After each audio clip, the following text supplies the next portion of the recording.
Hello there, welcome back to my YouTube channel. So today I got this 2004 Ford F-150. So the customer complaining that when they try to put it in gear, it do nothing. As you can see, free. So most of the time guys, the cable break from here, from underneath here. You have to remove this cover and fix it. Or sometimes it's very weird, it damage, cable damage from down by the transmission. You have to do it from underneath to shift it. But right here, what you're gonna do, you're gonna lift this piece up just like this, guys. Get this piece up, just some clips that hold it in, and I'll move it down. So in case you want to move to put the car in drive or reverse, this is the cable.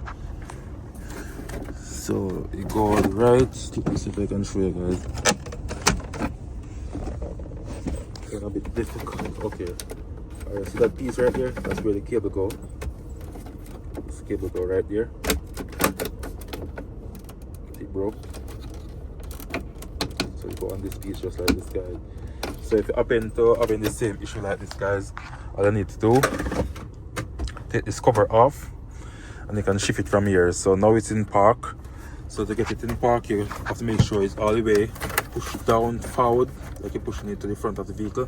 So when I go to reverse, you put it one time, just like that, and go to reverse. Second time, go to neutral. Third, go to drive. That's it, guys, and you get the other rest is go to like lower support, guys. So that's it. I just want to show you guys what you can do. So I'm going to have to see if I can change this cable or find a way to fix it where you can stay on this shifter here, right here, guys.